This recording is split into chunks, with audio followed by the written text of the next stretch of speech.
That's some serious allegations. Serious allegations implying that I did that when I didn't. Ooh, Justin Baldoni's lawyers just clapped back against Blake Lively's lies. Bryan Freedman claims there's a shocking reason why Blake Lively is terrified of Justin Baldoni. But how does a Hollywood darling go from control on set to fear off-screen? This revelation will change how you see their story forever. Yeah, Perez, Candace, myself, YouTuber Annie Signor, her attorneys are claiming that they worked with the 300 influencers in a smear campaign. This is so defamatory. Like, that's what the media is taking it as. We are working with them as in a smear campaign. That's some serious allegations. Serious allegations implying that I did that when I didn't. Anyway, I digress. We will get there in a second. But now I'm actually mentioned in this from his own team, Justin's team, to notice that, yeah, they are doing this.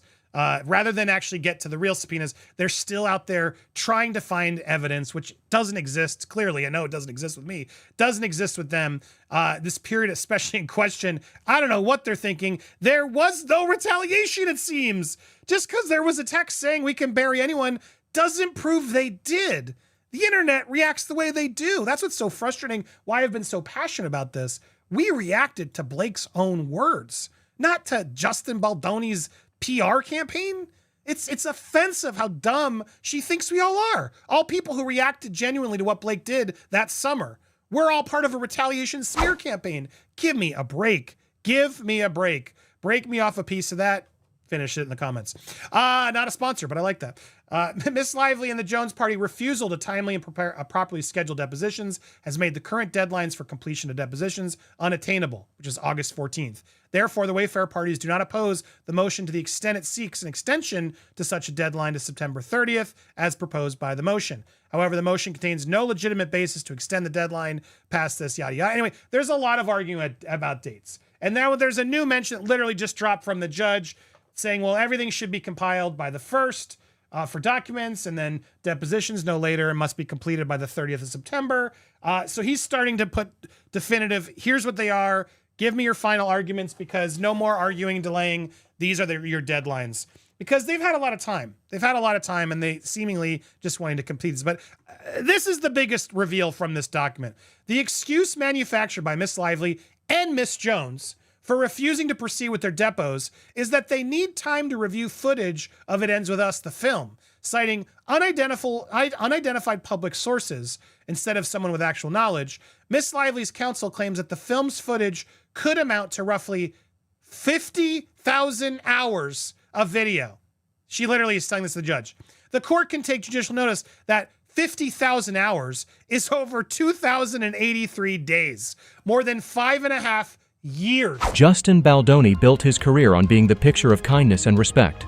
A Hollywood actor who actively worked to redefine masculinity and create safe, collaborative spaces on set. So, when Blake Lively's claims about being terrified of him surfaced, it was like a grenade exploding in the middle of his reputation. Suddenly, the charming star of shows like Jane the Virgin wasn't being celebrated. He was being questioned, scrutinized, and all but dragged through the mud. Blake's allegations didn't just make waves, they triggered a tsunami. She alleged that Justin's behavior on set crossed professional boundaries and made her feel uncomfortable, even fearful. This narrative, when it broke, flipped the script on how the public viewed him. Within days, headlines ran with blaring accusations, framing Justin as overbearing and unprofessional. Social media followed suit, with hashtags and threads dissecting and condemning his every move. Overnight, whispers began swirling that Justin Baldoni might not be the considerate and progressive figure Hollywood thought he was. It wasn't just fans talking. Industry insiders started to weigh in, with some suggesting that these allegations could blackball Justin from future projects. And this wasn't just speculation for the sake of drama. It's almost a pattern in Hollywood. Historically, male actors accused of unprofessional behavior, even before it's proven, face significant fallout. In recent years, we've seen countless examples where allegations alone sank careers. Kevin Spacey is often cited as one of the most extreme cases. But even smaller whispers managed to put huge dents in careers like Armie Hammer's or TJ Miller's. Once these public conversations start, the damage, real or exaggerated, becomes tough to undo. The court of public opinion doesn't operate in black and white. It thrives on sensation, and Justin was now at the center of a firestorm. The stunning part? None of this damage was based on court-tested evidence at this point. It was all fueled by Blake's words. What made things even more explosive were the contradictions in Blake's statements. As Hollywood was taking her claims very seriously, certain details from the production began casting doubt. Multiple sources started raising questions about the true nature of their working relationship. While Blake painted herself as powerless, whispers surfaced about her asserting control on set.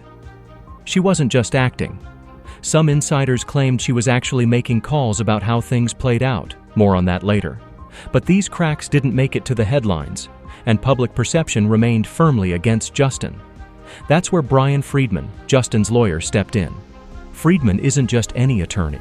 He's known for handling high-stakes celebrity cases, and his defense of Justin focuses on dismantling the very foundation of Blake's narrative. According to him, key details just don't add up. The whole powerless claim? Freedman says there's evidence Blake had far more influence on set than she let on. His team hasn't just been passive either. They've gone after internal records, testimonies, and more, all pointing to a different reality. But the real twist? Freedman says Blake wasn't as powerless as she claims, and the evidence is shocking. As for Jones's party, again, unclear what the relevance of the film footage is to their claims of breaches of contract concerning public relations and their defenses. This is what's so frustrating about Blake Lively's supporters.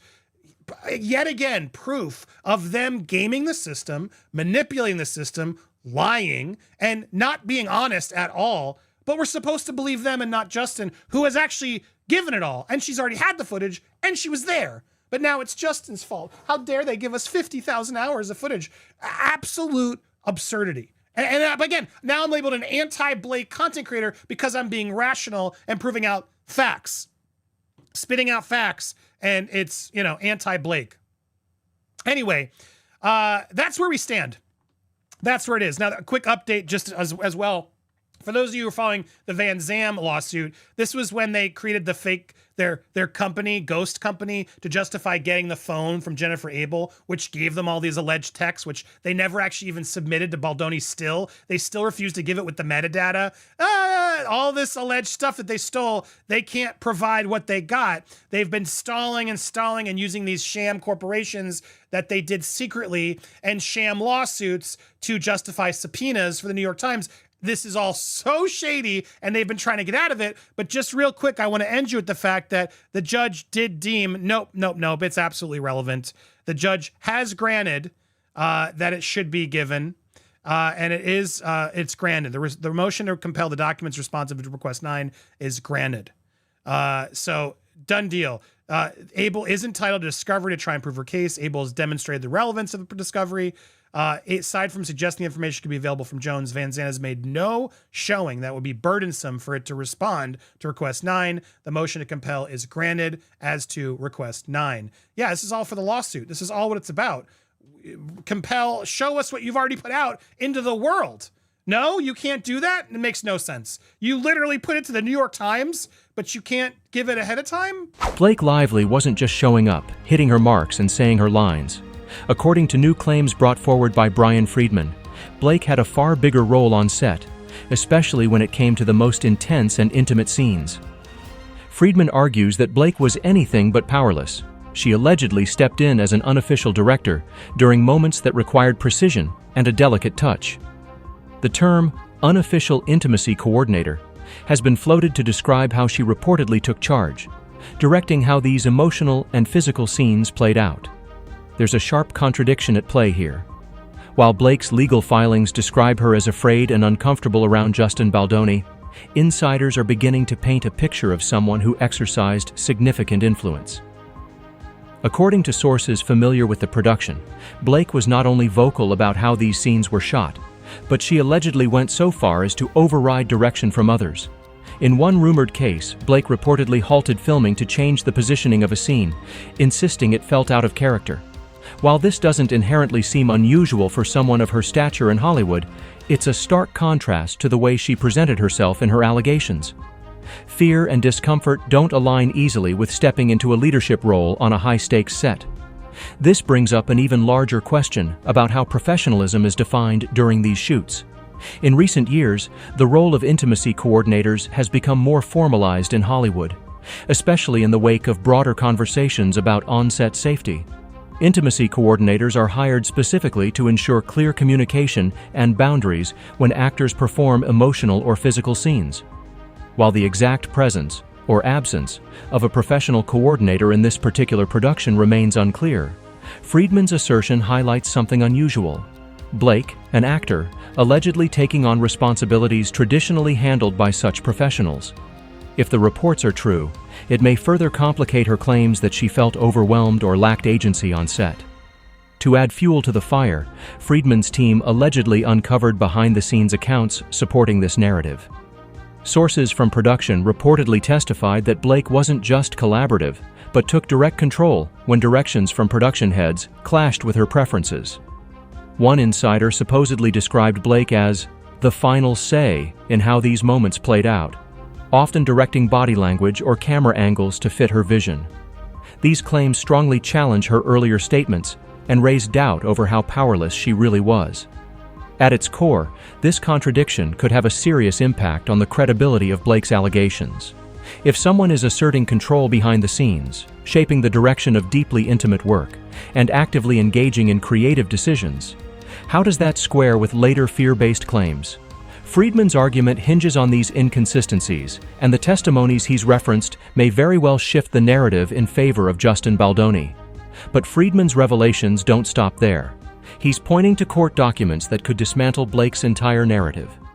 Last Friday, Kevin Fritz, one of the Wayfair attorneys, filed a letter where he alleged that Lively is slowly realizing there is no smear campaign and is shifting her focus to Freedman, setting her sights on proving defamation. Although redacted, the third paragraph then sheds some light, as you can see here, on what might be in the deposition. Fritz says that Lively admitted the only ongoing smear campaign that she has personal knowledge of relates to some of this redacted information. However, directly after, Fritz continued writing, counterclaims filed without retaliatory motive and with reasonable basis in fact and law, such as the claims filed by the Wayfair parties against Lively, do not constitute an adverse employment action within the meaning of anti-discrimination statutes. The letter goes on to say that the statements by Wayfair to the media, directly or through counsel defending themselves against Lively's bogus claims of harassment, do not qualify as retaliatory conduct, which is factual. They're allowed to respond to what's out there and to this case that Lively has posted. Just because she makes allegations and files stuff or makes an article in the New York Times doesn't mean it's true. That's what the trial's for. And while this goes on, both parties, Blake and Justin's sides, can, say what they want to defend themselves. So fast forward, okay, we move on. Along with the letter, Fritz submitted the transcript of the deposition. However, it was sealed to the public in accordance with Lively's protective order. Now, there's a question of should they have the whole filing, whatever, but apparently they can, and they did, and she has every right to then, seal it. It was sealed in the public accordance with Lively's protective order and asked that the court not rule on the seal for a week so that the parties can meet and confer, and Miss Lively may file a motion for continued sealing if she so chooses. Now, this then prompted a bunch of PR, seemingly from Blake's side. Oh, look, he's shaming us. He's putting this out there. How dare they? This is this is about a media campaign. Meanwhile, it's Blake who's clearly speaking to the media and painting this as a victim of Justin's actions, which this is all just legal actions that they're allowed to do. But this was the press wave that then went in People, Deadline, all over the place, of Blake slamming Justin, shaming his lawyers. What if the evidence that just came to light doesn't just challenge Blake Lively's claims, but completely rewrites the story? Bryan Freedman has disclosed a collection of court documents that might flip everything we thought we knew about this case. These aren't just statements or hearsay, they're hard records, the kind of evidence that's difficult to argue against. Freedman seems ready to tear apart the narrative that Blake has crafted around feeling powerless and terrified. And these documents are his secret weapon. At the center of these documents are emails sent during the production of the project. One email reportedly shows Blake providing detailed notes on the script, focusing specifically on the intimate scenes that became a major point of her allegations. According to Freedman, not only did Blake approve these scenes ahead of shooting, but she also suggested adjustments to ensure they felt more emotionally authentic. In one stunning example from these communications, Blake allegedly requested a rewrite of a moment she described as too impersonal, asking instead for a deeper connection between her and Baldoni's character. If accurate, these emails suggest a stark departure from her claims of discomfort and fear. Rather than being blindsided or forced into scenarios outside her control, she reportedly influenced the exact tone and delivery of those sequences. Beyond the emails, production notes and meeting minutes paint a similar picture. Freedman has highlighted records from meetings in which Lively was not only present, but highly vocal about the direction of key scenes. These notes reportedly include detailed feedback she provided on set choreography and camera angles, choices that later shaped the final version of the film's most controversial moments. One note even indicates that Blake had veto power over certain shots she found unflattering, demonstrating that her involvement extended beyond acting into the creative decisions about how she would appear. If this is true, it raises a critical question. How does someone claim they were powerless while pulling so many strings behind the curtain? Freedman argues that this type of documentation is exactly why legal disputes in Hollywood live and die by the evidence. In cases like these, public perception is vital, and so much hinges on what can be proven through records like these emails and notes. In fact, several legal experts unaffiliated with the case have pointed out how documents like these can completely reshape narratives, even when public opinion has already swung dramatically in one direction. In Blake's case, the portrayal of a victim loses significant weight if it comes to light that she controlled key elements of the very situations she later called traumatizing. But the most explosive piece of evidence? A leaked production schedule that Freedman claims shows adjustments Blake requested just days before shooting specific scenes. The changes were approved, and they reflect almost word for word what Blake later claimed she was forced to perform against her will. It's a detail that goes beyond inconsistency. It directly challenges the foundation of her allegations. But if Blake wasn't powerless, why did she claim to be terrified? Freedman has a theory, and it's explosive. Of her gratuitous letter to the court, which was further an argument on our opposition to motion, which was disguised as a motion to strike, Lively invited Wayfair to respond with evidence in the transcript attached. Basically saying here, obviously, hey, you opened up this can of worms. The Wayfair parties responded citing Miss Lively's deposition transcript, which was attached as an exhibit, to demonstrate for the court that Lively's allegations of an ongoing smear campaign are unsubstantiated. By improperly submitting additional argument on the motion to quash, Miss Lively invited a response that would include evidence to establish the true reason why Miss Lively served the subpoena upon Liner Freedman. It is routine for the court to consider deposition testimony in connection with discovery disputes. And again, look, they're just citing another Lyman case using deposition testimony. Miss Lively's contention that the Wayfair parties did not hope to make her defend to continue sealing of the transcript so they can advance a false narrative that she's afraid of her deposition testimony becoming public. Miss Lively will either move to permanently seal her transcript or she will not. The choice is her. Where is there proof of this evidence of them saying she's afraid to? They're making it clear that it's odd she would seal her own testimony, but they have not said she's afraid of it anywhere. She's put that narrative out there. Now, Fritz then addresses the allegations that detailed deposition were leaked to the media. This part is crucial. Miss Lively next alleges that it also appears that the Wayfair defendants immediately leaked details from her deposition to the tabloid media. She does not cite any evidence. This is not surprising, as there is none. Miss Lively also fails to explain why any such leak could not have originated from Miss Lively, her husband, her multiple attorneys, legal or administrative staff from the law firm representing her, whose office she demanded host the deposition, or the catering staff employed thereby who served lunch. Putting aside the identity of the culprit, the identities of those in attendance for her deposition are not newsworthy because all parties are entitled to attend all depositions. For the reasons set forth, the motion should be denied. If Blake Lively held so much control behind the scenes, why would she now allegedly feel terrified of Justin Baldoni? Bryan Freedman thinks he knows the answer. Blake could be worried that the truth she's worked so hard to protect might finally come out. Freedman has been vocal, claiming that Justin holds key insider knowledge, untold stories, unseen records, and intimate details about how everything unfolded that could completely dismantle Blake's narrative. It isn't just a matter of rehashing old allegations, it's about exposing, as Freedman asserts, how Blake may have manipulated events to shape her public image. The fear Freedman suggests Blake might feel isn't abstract. In the high-stakes world of Hollywood, perception can be everything. For Blake, who has carefully built her reputation as not just a star, but a smart, empowered woman and a beloved Hollywood darling, these claims threaten more than just a single story. They could leave permanent cracks in the persona she's cultivated. Freedman's accusations that Blake's fear stems not from any misconduct by Justin, but from the potential exposure of her alleged behind-the-scenes decisions hit right at the heart of that image. If Justin decided to go public with what he knows, it could call into question not just what happened during the production, but the very foundation of her credibility. And here's the dynamic of Hollywood lawsuits that makes this so precarious. In these kinds of legal and media battles, both sides are fighting for their reputations as much as they are for justice. It's not uncommon for lawsuits like this to escalate beyond simple legal claims into full-blown public opinion warfare. While public sympathy can boost someone's career, losing that sympathy, even by a slight change in perception, can be devastating, regardless of the final legal outcome. What Freedman seems to be suggesting is that Justin holds the ace here.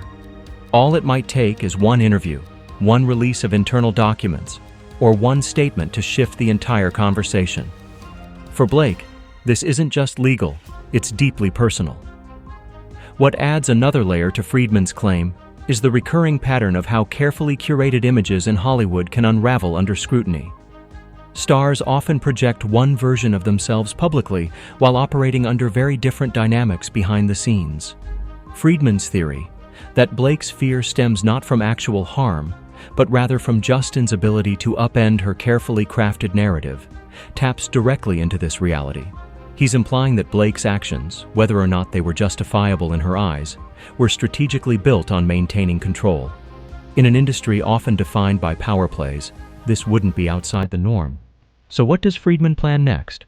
While his legal strategy hasn't been fully laid out, insiders suggest his next move might be tied to more evidence that cements his argument. That Blake's portrayal of herself as a victim doesn't align with the documented facts. If such evidence comes forward, it could lead to major fallout, not just for Blake, but for how Hollywood handles allegations of this nature in the future. But Freedman's argument goes a step further. He claims her fear isn't actually rooted in Justin himself. According to him, it's about protecting her legacy, her reputation, and her future in an industry where image reigns supreme. Whether this is true remains to be seen, but it adds an entirely new angle to an already complex battle. But what does this mean for Justin Baldoni's future? Freedman's fight doesn't just defend the past.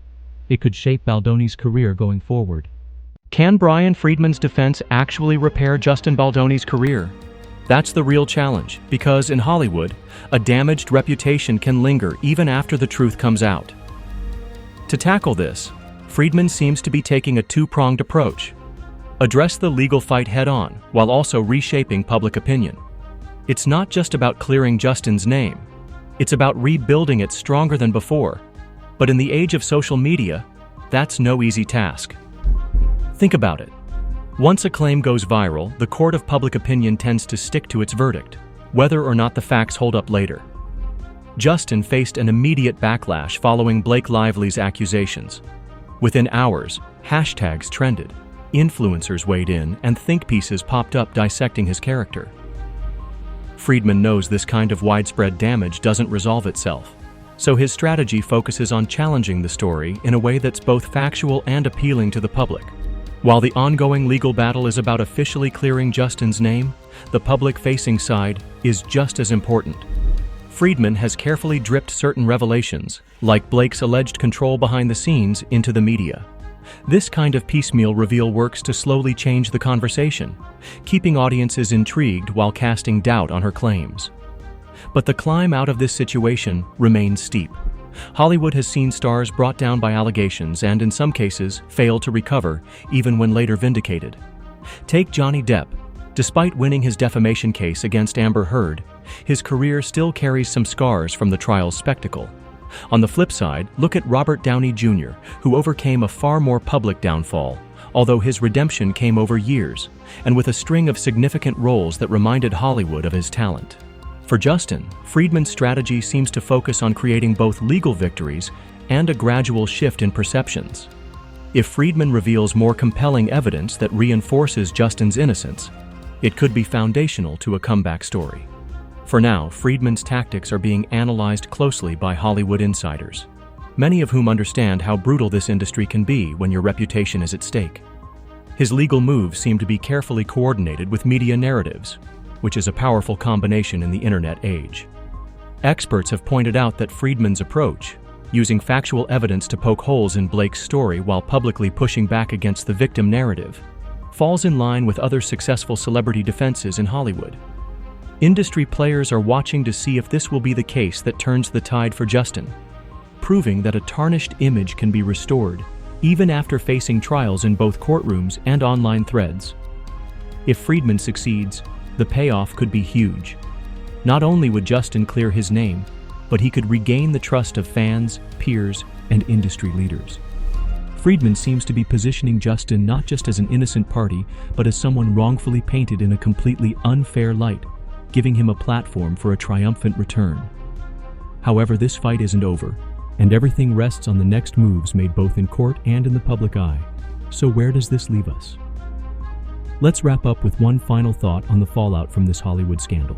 This isn't just about Blake Lively and Justin Baldoni.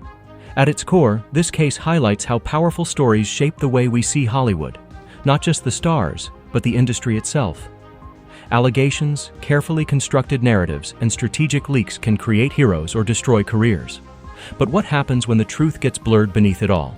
That's the question everyone is asking. So, where do you stand? Is this a fight for justice, or are we watching a masterclass in spin? Drop your thoughts in the comments below. One thing's clear, this story is far from finished, and the next twist could change everything.